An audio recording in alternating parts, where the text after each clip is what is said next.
And we're going to look at sword stuff now. So we're going to move from Okinawa to Japan.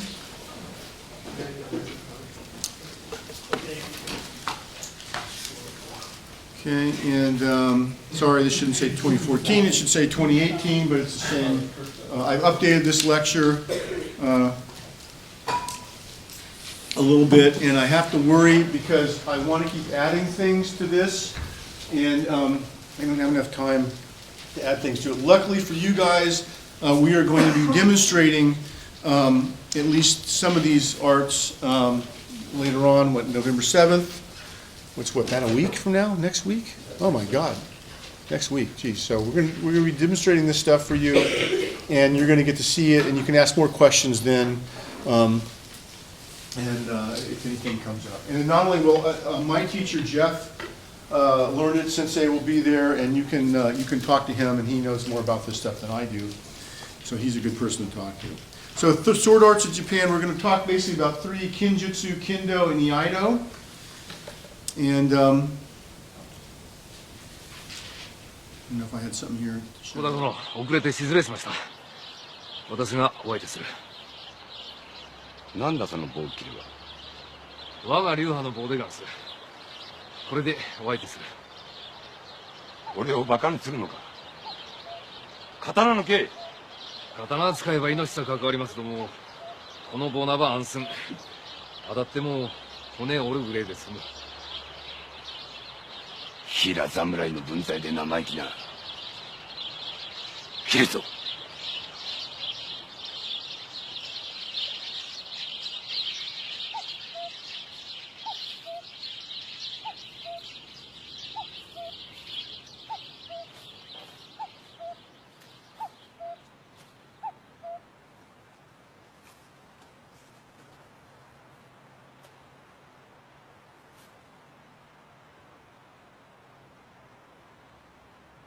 気ぃつけ、小田は居合をつけぞ。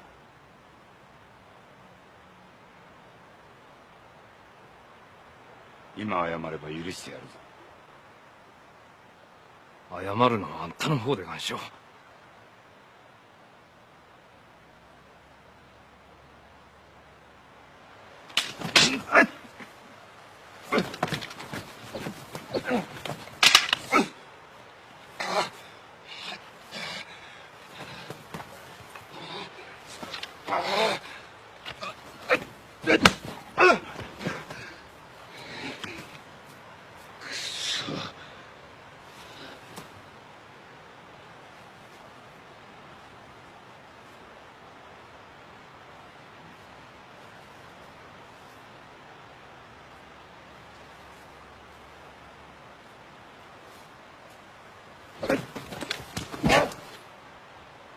真剣だば首が飛んでましたの。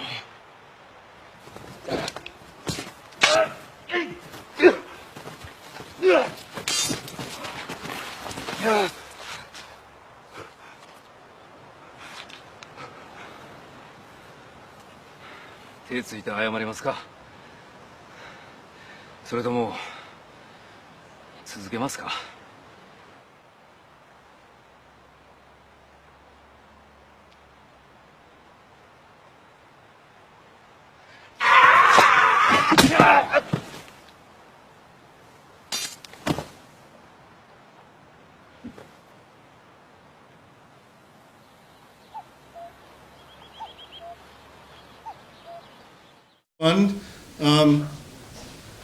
So this is just a little video clip just to give you an idea of the what we typically see in the media of sword fighting. There are tons and tons of sword fighting movies in Japan. These are very, very, very popular. You're going to be seeing some of these. Some are not so good, some are better. Here is a common theme: the humble swordsman who is now in the art for so long that he's transmuted the need for an actual sword, and he can use a stick. This comes from the very famous swordsman Musashi, who fought, one of his most famous battles with an oar that he carved. And so this is a typical theme you'll see here. Swordsmanship in Japan is intimately connected to the samurai. The samurai were those who were allowed to have swords. So a lot of the stuff about swordsmanship and swords and the culture and the rules and the stuff around that have a lot to do with the samurai class. So I'm not going to go into a lot of detail about the samurai, but just so that you know, to practice swordsmanship to some degree is also practicing at least an idealized version of the Budo, the martial way of the samurai. Okay? And so again, you can be the samurai like that guy, the sort of sore loser guy who's being a jerk, or you can be the samurai like the guy with the stick who is, very forthright and straight up. And again, the movies that you see about the samurai are usually one attitude against the other, right? With the idea that the underdog guy who is, the nice person is going to win out usually in the movies. Okay? That wasn't always true in real life, but this is typical. Okay? So from this sort of samurai art form, we really derive these three sword arts. Okay? And there may be others than these, but these are the main umbrella ones that we can think of. Kenjutsu, jutsu just means technique, kin is sword. These are sword techniques. Kendo, the way of the sword. Iaido, which is sword drawing. I'll talk all about these separately. So let's talk a little bit about the sword first. This is the Japanese sword. This is the katana, the long sword. And this is the wakizashi, the short sword. And then you can have even a shorter one, which is called the tanto, and that's basically a knife. Typically, the samurai will wear two swords. They'll wear a katana and a wakizashi. Okay, you typically have both. And I brought props today. I have a metal wakizashi, but I couldn't find it this morning, so I brought my wood one. We wear the wood one in practice. We have some techniques with the wakizashi, but basically the wakizashi is your inside sword. And then the katana is the sword you wear on the outside. Okay. And by the way, our school also practices with sticks. This is a jo, short staff. We also use a hambo, which is a shorter staff. But our main weapon is this one. This is a katana. This is the katana. And this is, again,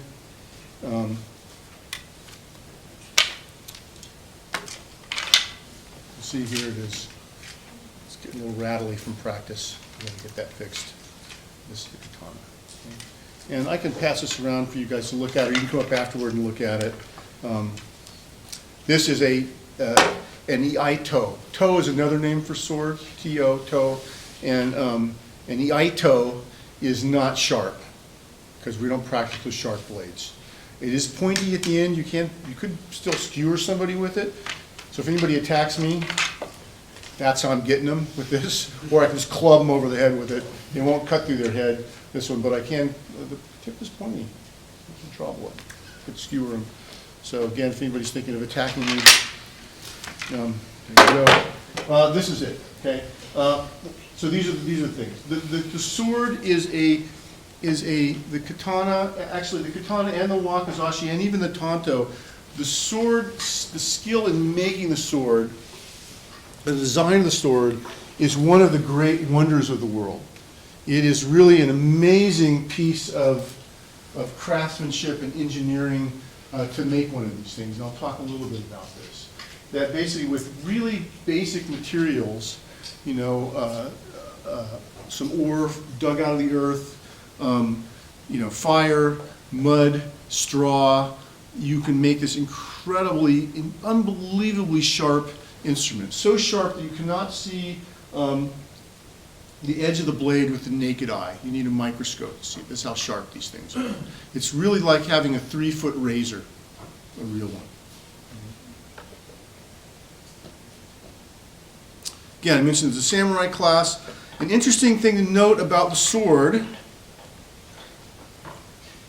is that there are, really, you'll see sword styles. You'll see sometimes people will come and you'll see them with the sword, and they'll hold the sword like, over here.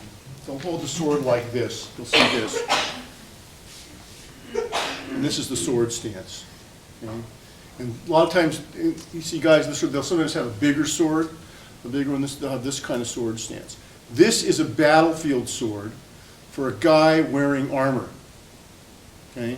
I got full-on armor, I'm in a battle, and I'm like this, I'm very stable in the battle, I got a big sword here, and I'm wearing armor, and I'm fighting other guys with armor.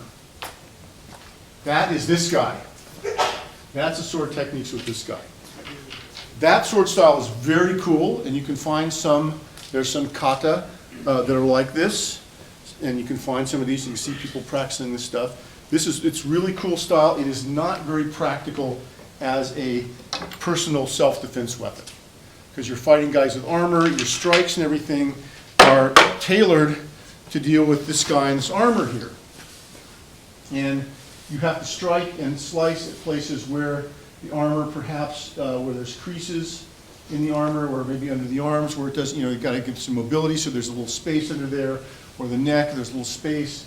And so the techniques and everything are very much different for the battlefield swordsmanship than these guys who are just samurai walking around wearing their regular clothes. Okay? So what big difference is, especially when I get to Iaido, is that Iaido is a technique developed for these guys walking around. It's not, and a lot of the things you're going to see when we do Iaido techniques later on next week is that the stuff is these guys. We're walking around and we're not in a battlefield and somebody attacks us, and that's when we pull the sword out. And when you look at the Japanese movies about the samurai, usually they're talking about these guys, because this stuff, these techniques are just a little more brutal. They're not so fun to watch. They're kind of brute force. The guys come in and you're just like smashing them and poking them, in the armor, and a lot of it there's a lot more strength involved. It's battlefield, so it's a lot more messy. There's multiple opponents, it's a lot more messy. And you don't get a lot of the nuanced technique that you get with these guys. Okay? And as far as this being at all practical in the modern world, then you could say this is not a practical weapon. I don't really walk around my day with this on, walking around, my two swords. The police will stop you just if you're walking down the street. Police probably would stop me if they saw me today, right now with this, on my two swords, I'm walking around, just walking around. I'll get this thing out. Let me bring my stuff. I'm walking around, my two swords, just hanging out, doing my thing, somebody attacks me, yeah, I'm ready to go, right? Well, that's probably not very realistic as far as a self-defense weapon, even though it could be a very good self-defense weapon. But what I can do is, I can't walk around with this, but I can walk around with this. I'm hiking in the woods, I got my stick, I'm an old man, I got my cane, or I can even have a shorter stick I keep in the back of my car. That's perfectly fine. I can do a lot of the same techniques. I can modify them for a short stick. And so when you see the guy in the thing I showed you with this little stick, right, using it as a sword, that's probably where the practicality comes from. Short stick is a very good practical weapon. And you can adopt many of the techniques work the same. When the zombies come, this is great. Slice their heads off. And you got to get the heads, right? Let's see. Got to kill the brain. That's the Walking Dead, the main character has a samurai. Of course, of course. So we're really going to talk mostly about these guys, because what happens in Japan, as Reiner has told you, they have lots of battles. Eventually they have to westernize. They have to make a Western sort of style government. They got to centralize the power.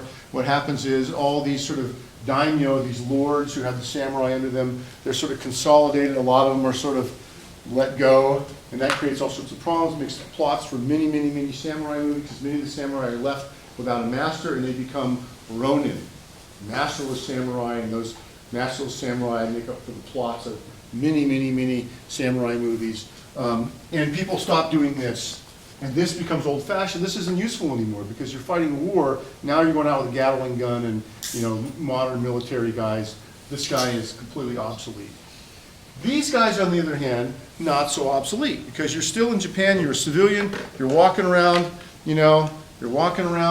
and somebody comes out, doesn't like you, somebody comes out, wants to rob you or whatever, you got your sword, there's another guy who wants to challenge you in a point of honor, you can pull out your sword, you can defend yourself. So these become the more the more modern samurai. And then there's a point in Japan when the samurai are asked to give up their swords. And then later on, I think they were able to get them back later on. But now people don't walk around in Japan wearing swords, but you could.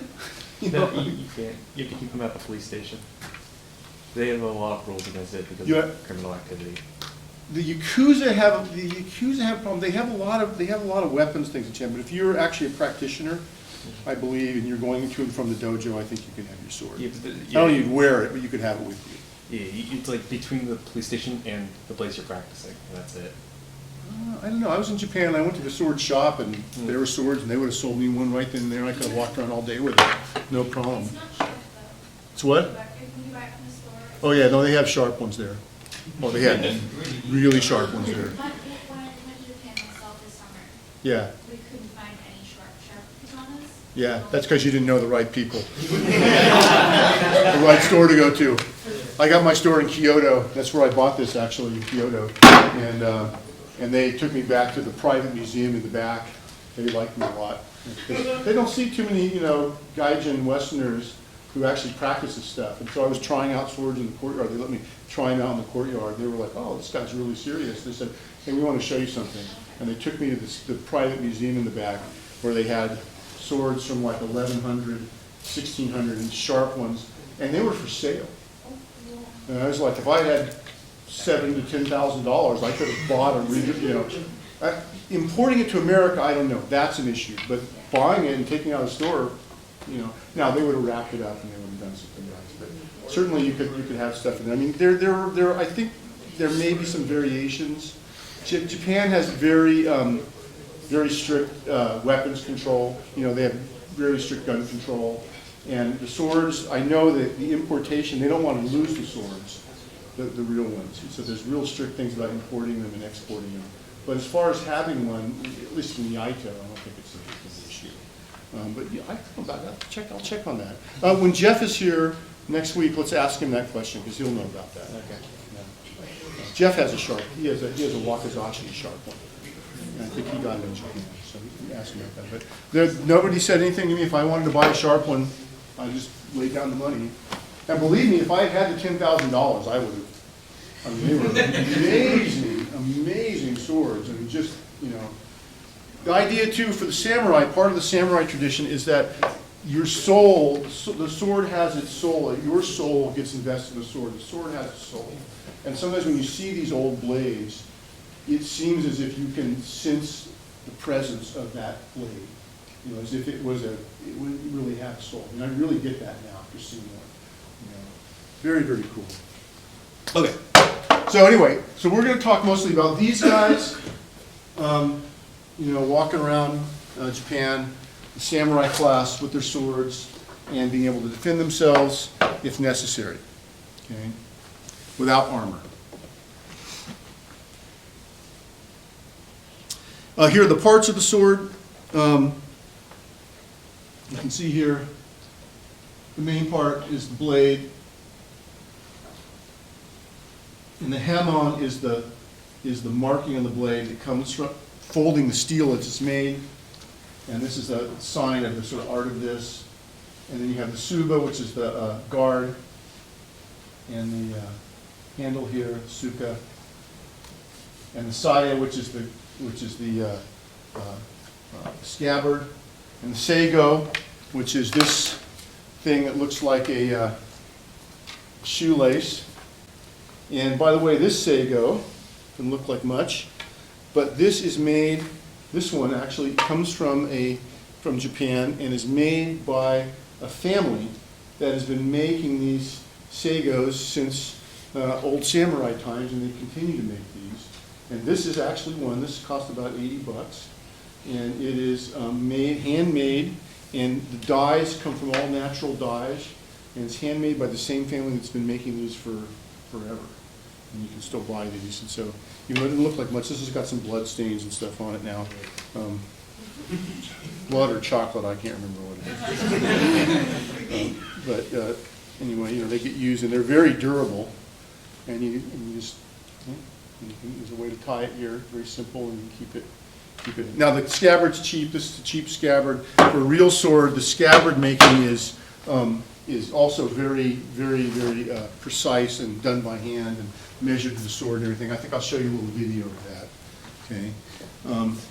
The suka here, this is got done very specially. There's usually a charm inside, you know, like a little charm bracelet. There's like a little charm in here. I don't know if that's a kami thing, like a spirit thing, but mine's got like a little dragonfly thing in here. Can't really see it. And then it's got shark skin underneath, and then it's got this wrap over the top, and this wrap is done in the traditional fashion. Okay, some traditional fashion. So this sword is nice because everything on this sword is exactly like a real samurai sword, except the blade. Okay, so the blade is not sharp. But everything else is exactly the same. So this is done in the traditional way. It's got the traditional charm in it, et cetera, et cetera, et cetera. The most important thing is the sword is weighted exactly like a real one. That's very important for practicing. That's why if you go and you find these cheap swords, you know, you find them in the shop somewhere, they suck because they're not weighted properly. They have to be weighted properly. And they have the sword weighted, and to find a sword that fits your grip and your height and fits you is something that is, it's really nice to be able to do it in person at the sword shop.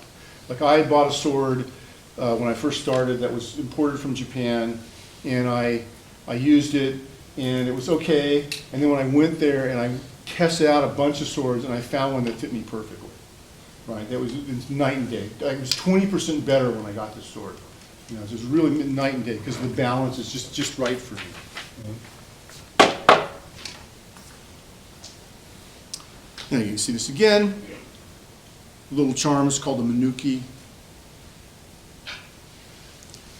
And again, you can look at all the detail here if you want. We'll talk about how the sword is made really quick. There's a certain kind of steel called tamahagane, and it's melted down in a tatara clay vessel about 4 feet tall, 12 inches wide, and about 4 inches tall, 12 inches wide, 4 inches wide. I think it's just a small thing, and they use a special kind of charcoal that comes from a soft pine tree, and it has to reach exactly the right temperature, and they use this kind of iron sand that they put in and they're able to melt and get the steel out of. And this iron sand is called seitatsu.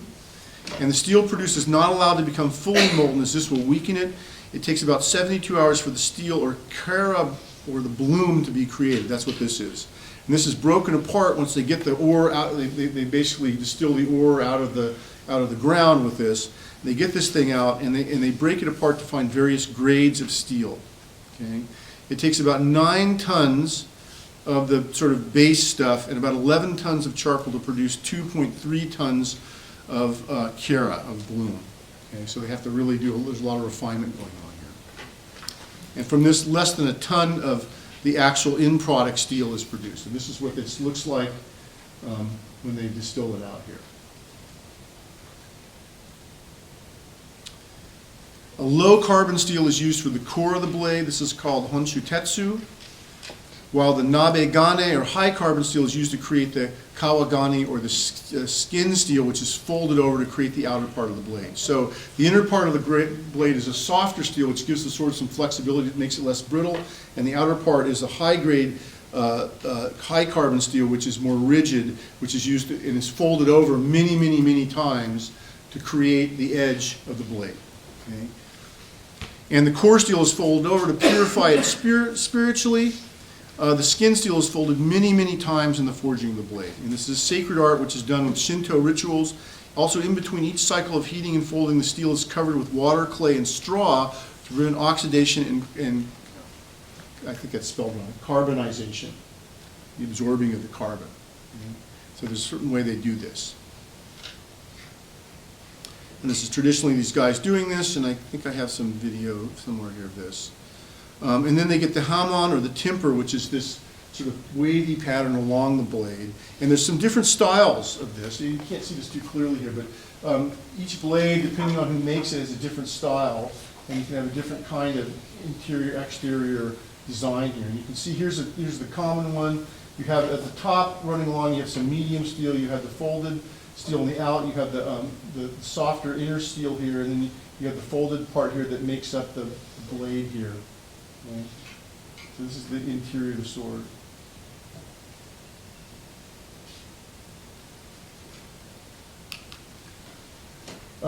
There are many different arts that, I have a video of the guy making this. Let's see if I can have this somewhere. Right. Let me have a video of this. Let me show you guys this. We're going to run out of time anyway.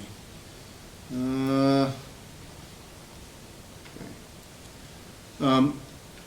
Let me show you, so just making the blade is just one of the arts that go into making the sword. So it's one guy who's a sword maker who makes the blade. Then he hands off the sword to a guy who polishes the sword and sharpens it. And that's very important. That is an art by itself.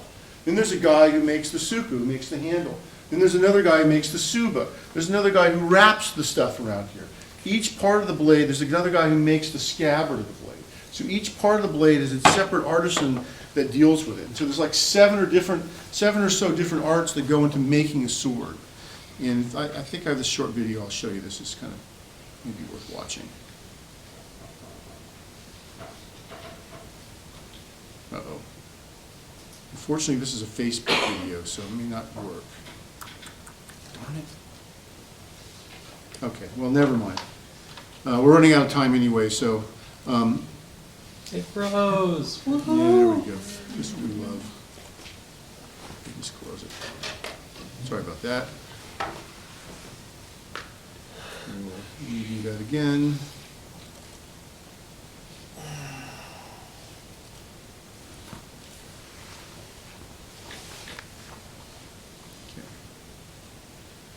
All right, sorry that's not playing. I'll have to figure that out later. We have time to do that later. So that is a really, really very too short description of the sword, the making of it. What is amazing to me about the sword making is that basically the swordsmith and the related artists are taking materials from nature, and they are making this highly, highly engineered, crafted instrument from really basic stuff: dirt, fire, charcoal, straw, mud. And they're making this incredibly, unbelievably strong instrument and this amazing kind of steel. And then you have the suka, you have the sago is cotton, you have some wrapping around this thing, you have the scabbard, which is made of wood, and with the lacquer, which is made from, I don't know, something like, it's also from shark skin. They make the lacquer from some natural material, and then the shark skin is underneath here, and so it's all natural materials. There's kind of a resin. Yeah, they make the lacquer from a resin. The lacquer is also used for the armor, but they're all coming from natural materials, and they're able to make this, in some way, unbelievably. Something that hasn't really been improved on with modern manufacturing techniques. Obviously, modern manufacturing techniques, you have much better steel, you can make a very sharp sword very cheaply and do it in sort of an automated way. But considering that this sword is probably as sharp as anything that you could even make with an automated, modern, high, whatever, tensile steel or whatever. And these guys are making this stuff with basically dirt and fire and mud. It's really just mind-blowing to me. Yes? So what is the maintenance for a sword like that? Because in my own research, Yeah. I know you need a special oil and Yeah. you're not actually meant to touch the blade with your hand. Yes, because do the not oil touch the in blade of your the hand. The oil in your hand will start corroding it. Yeah. So for a Iaido like this, there's not much maintenance. You can oil it every now and then. There's a special oil you get, and you just wipe it on here, and it's pretty easy. For a real samurai sword, there is a little bit of maintenance because you're chopping people, and blood is very corrosive. And so when you get blood on the sword, one thing is you'll notice when we do the demo, when we get done with the kata, we always do this. And this is flicking the blood off the sword. This is called the chibuti. We flick the blood off the sword, and then we put it back in the scabbard, right? So we flick the blood off the sword, boom, here, and then it goes back in the scabbard, and then you pull it up. And there's other ways of flicking the blood off. You flick the blood off. On the battlefield, you'd have a pad of some kind of paper or something here, and you flick the blood off, and then you would go to the pad, and you would do this, and you would wipe the sword off. And that gets off all the brains and the other, goop on here. You don't want the sword to get off. The swords are incredibly strong, and as long as you do that and you oil them every now and then, they're pretty good. After a certain amount of time, you're fighting with this thing, you're in battle, you're fighting with this thing, you may start to get nicks in the blade. And when you start getting nicks in the blade, that's when you need to go to the polisher. And then the polisher has a whole, polishing art is, I mean, it could take like a guy a week to polish a sword. They're using like, 20 different grains of polishing stones to do this, and certain kind of oils and certain ways of doing it. And they're basically going to restore the blade back to original, and they can get rid of the nicks and things like that. Now, over a period of time, the metal starts to get worn down, and the swords will get worn out. And you'll see this is in some of these samurai movies too. The guys use the sword a million times, and finally, they'll say, well, the soul of the sword is kind of gone now. It's been used too many times, and then you'll have a battle, and the sword will break, right? So I mean, it is limited how many times you can polish them, but for most of them, you just get them polished and it brings them back to new. Right? Again, these are samurai swords that are being used in battle, and especially like a named sword, by a famous maker, you would want to really take good care of it. So again, sword polisher is a separate art from the guy who makes it. Yes, Kristen. So what happens if you get the sheath good? Because if you don't want all the blood. You mean the scabbard? Yes, yes. Well, then you're going to need a new scabbard, and the scabbards can wear out. Now, traditionally, the scabbards are carved. It's a piece of wood. It's split in two, and then they actually take the sword and they measure it and they carve the scabbard to fit the sword. So, in a real scabbard, it's a very tight fit, much tighter than this one. This is, again, this is, not the scabbard's not that expensive, but a real one would be very tight fit. And then they close. It kind of actually, you can see here, it actually locks closed. And this is also known if you got a good Iaido, because if you do this and the sword comes out, especially if you're just starting out and you're carrying the sword, it falls out, and you go like this and you grab it. This happened to a friend of mine. He got his first sword and he ordered an Iaido that was not sharp, and they made a mistake and they gave him a semi-sharp one. Semi-sharp, and he did this. He was bowing and it went out, and he grabbed it with his hand, and just this grabbing this much, it cut his hand down to the bone. And he went like this, and he went, "Sensei," and Sensei came over and said, "What's going on?" He went like this, and Sensei went, "Ah!" and took him off the hospital. They stitched him up, and he's okay. Okay, but I mean, just grabbing it like just this much and just sliding it this much, cut you to the bone. That was a semi-sharp sword. Probably if that had been a real samurai sword, you would have lost his hand. So this is why we don't practice with sharp swords, by the way. Be very careful about this. There's also stories where guys will, in a demonstration with a sharp sword, they'll do their chibuti, boom, they'll put the sword back in the scabbard, they'll miss, and there's a story of a guy poking right through the side of his skin, right through the skin, and he realizes it, and goes, and then puts it back in. Finishes the demonstration, off to the hospital. So they are very, very sharp. The real ones are very sharp. Yeah.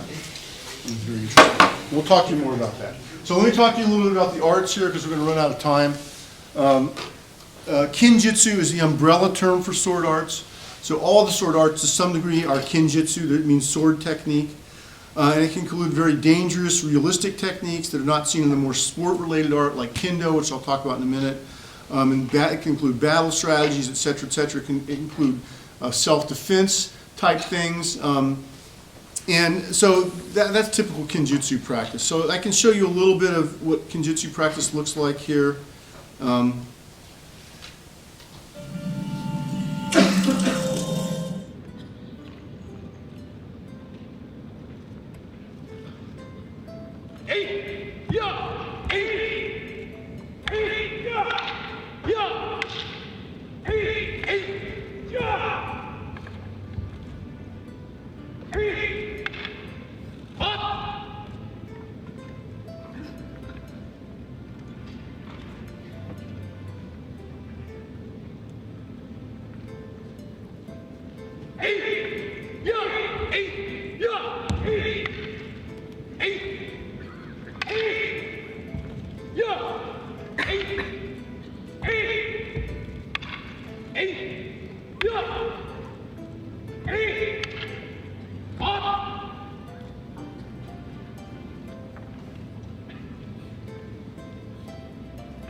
Again, it's not so clear cut like what the style is. For instance, our style is Iaido, but we actually do kenjutsu stuff like that. We're going to show you some of that next week. A little bit the two-person stuff with, where we use the wooden swords and we actually attack each other and defend. So you will find that kind of kenjutsu flavor in certain schools. We have some of that. Other Iaido schools do not do any of that. They just do straight kata, that's it. And we do some of that. I'll show you some of that. Here's what happens again with a sharp sword or semi-sharp sword. You got to be very careful. These things are very sharp, so I'm reiterating they're really sharp. A kendo means the way of the sword. This is a modern Japanese sport martial art, which is descended from kenjutsu, but uses bamboo swords that are called shinai and protective armor called bogu, and is a lot safer. And they can really whack at each other with these things and not get hurt. And it's a very fast art. It's very, very fast. They do a lot of sort of like techniques where and I don't have a shinai with me, but if I had a shinai, they do a lot of techniques where they're just tapping with the sword, getting points and things like this. And so there's some, in my opinion, it loses some of the realism of the sword, the realistic sword fighting. On the other hand, it makes it so it can be scored and turned into a sport. And could you use it as a self-defense technique? Probably. I've been hit with a shinai without wearing any armor, and it hurt like holy hell. We used to train in my kung fu school, but with weapons attacks with shinai, and we'd have to defend empty-handed against shinai, and it really hurts to get hit with that thing. And that was not even at full strength. So, you could probably make a case that this is it could be a pretty good self-defense art, but it's mostly for sport. I can show you a little of this, what it looks like. 日本一をかけた全日本剣道選手権。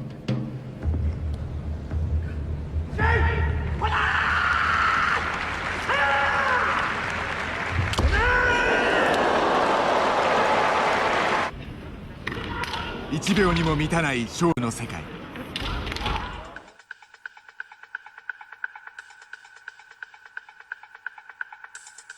二刀流の面が決まったかに見えるこの勝負。左の二刀流が竹刀を返した瞬間、右の選手の小手が先に決まっていました。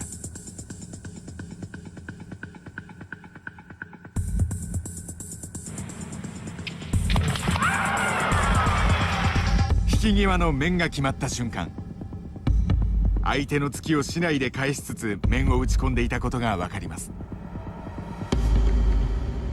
決勝は反応の限界を超えた剣士2人の戦いとなりました。自在な動きで勝ち上がってきた赤寺本昌司選手、速い面が持ち味の白高鍋進選手。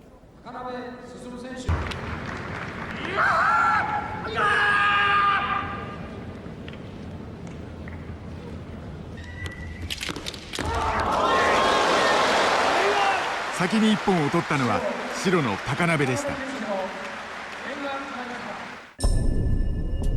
面のスピードは剣道界随一と言われる高鍋。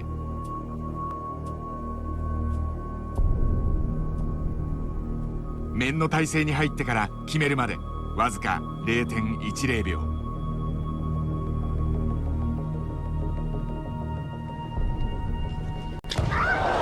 今度は赤の寺本、面を返して追いつきます。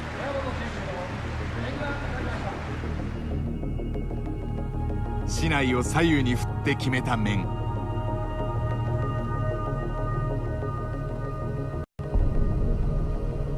面の体勢に入ってから打ち込むまで 0.19 秒。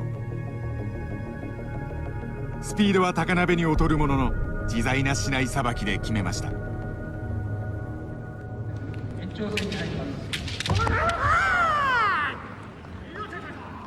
互いに1本ずつ取り合って迎えた最後の場面。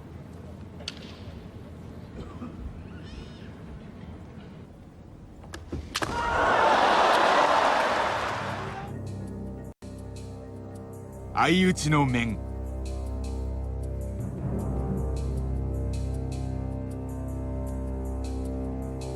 どちらが勝ったかは分かりません。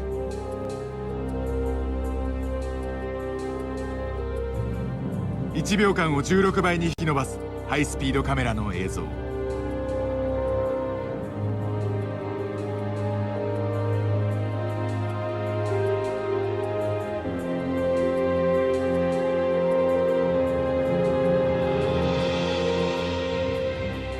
これでもと分かりません。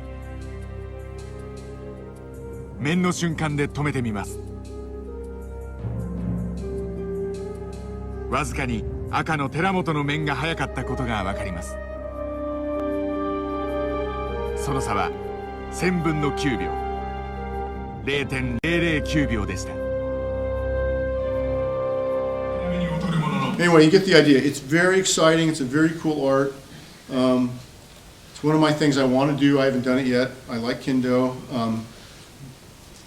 There is a kendo school here in Ventura, Seishin Kendo Dojo. I've met the sensei. He's a very nice guy. And if you want to practice this, you can go to this website and check them out and see where they're working out. And finally, we get to Iaido the last few minutes. We're going to have a demo of this, so I'm not going to spend a lot of time showing you the demos. But again, this is an offshoot of kenjutsu. It's a defensive method basically derived to counter surprise attacks and enemy raids in 15th and 16th century Japan when people are walking around, they're not really wearing armor. Okay? And the purpose of Iaido is to slay the opponent with one stroke of the sword immediately after unsheathing it. Okay? The truth of the matter is we usually do more than one technique because what if we don't get the guy in the first one? We better have a couple that we do as a backup. Okay? And so we have many different ways of using the sword against different kinds of attack. Again, here's the thing again. We're this guy, we're not this guy. Okay? We're this guy, we're not this guy. And we have a bunch of different kind of cuts. 1, 2, 3, 4, 5, 6 main ones that we do. And these are, cutting into the abdomen, cutting across the monk's robe cut along the hemline of like a gi, an upwards cut, a wrist cut, a min, a straight down head cut, and a suki, a straight thrust. By the way, the straight thrust probably comes from the time when the Japanese were encountering the Portuguese and had fights with guys with fencing foils, and when they were getting skewered by the foils, they thought, we really need to have more of this. And so they added some of this stuff into it. I can show you a little bit of these cuts. So this is the min, the head cut. Right? Notice the sound? One thing the one thing I love about this art is that when you're doing it right, it makes a sound. If I really, doesn't make a good sound, muscling it through it, you have to be very relaxed. You don't really need much power for this. Why do you not need much power for this? Leverage. It's a 3-foot razor. I don't really need much, when you shave your face, you go, no, you just, you don't need much power. It's a razor. Right? Right, so it makes a nice sound, you're doing it right. And then you have you can have cut right to the head. You can also cut through the whole body. Right? You can do an angled cut on this side. You can do side cut, right? we're not doing here. Side cut, especially you can do upper, right? Those ones are harder. Wrist cut, just, that's all I need, right? That's the wrist cut. Don't even need to make a noise with it. Just whoop, pop on the wrist, right? Right? So that's basically, those are the kind of cuts we have. Did I miss anything? That's basically it, right? Different kinds of cuts. There are many different schools of Iaido. Some are more stylized than others. So some just do the kata. They just practice the kata, that's the main thing. Others have actually kenjutsu techniques, and you can do two-person kinds of things and stuff like that. I'm going to show you a lot of kata when you come next week. I'll show you something. Now I should wear my whole thing here. But I'll show you a little bit what a typical kata looks like. So the boring ones, the simple ones, which are actually really hard, look like this.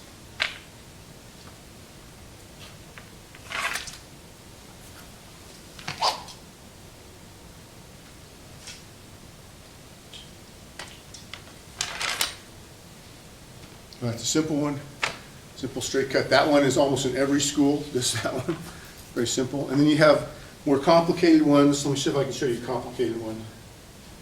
Let's see.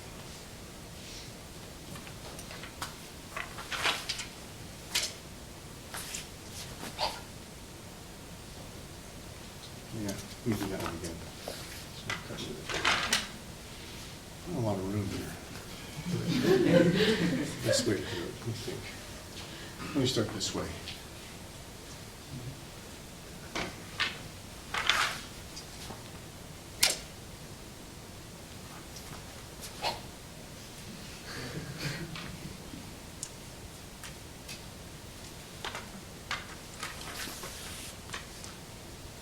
A little more complicated, front and back.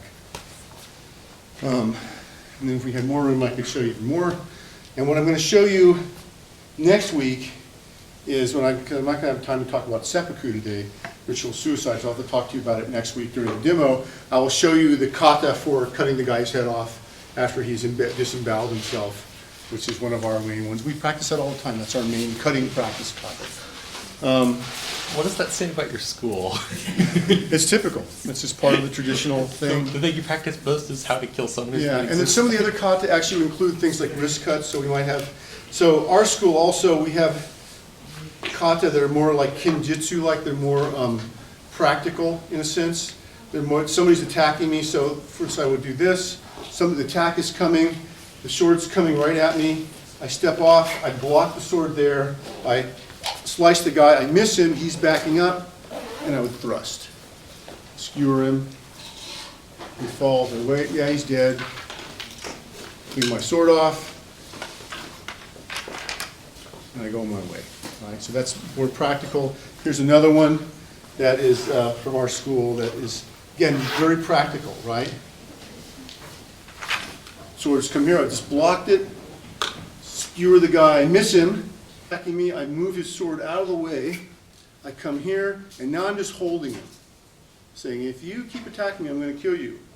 He doesn't care, he comes and attacks me more, I block, I turn on the other side, skewer into his body, and as I step out, I pull out, and this comes out the side of his abdomen, and I'm done. All right. And when I have my partners here next week, we'll show you that with another person what that looks like. So that's the kind of stuff that we do with these. It's a hell of a lot of fun. My favorite arts here. So often Iaido is concerned with dealing with multiple opponents too. That's the other thing. We deal with, unlike kendo where you have one guy in a sparring match, Iaido, we're often visualizing 2 or 3 other opponents that we're dealing with. And that's another fun part of it. So I'll just close and say, this is my teacher Jeff, who will be here next week. His teacher is this guy, Masakazu Tazaki Sensei. And Tazaki Sensei is down in Los Angeles. I sometimes go and study with him every once in a while. Mostly I do with Jeff. And we're here Saturdays at 2 to 3 at the Camarillo Shotokan Dojo.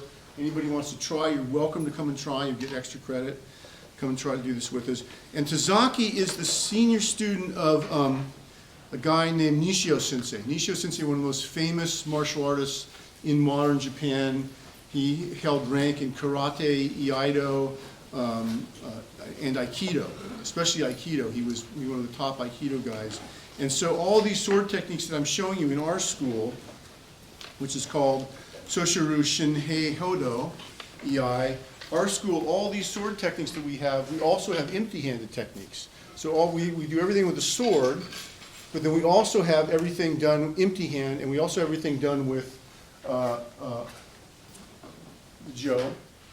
And so we have techniques, so our school, these techniques that we're doing with the sword also translate to empty hand and also translate to the jo.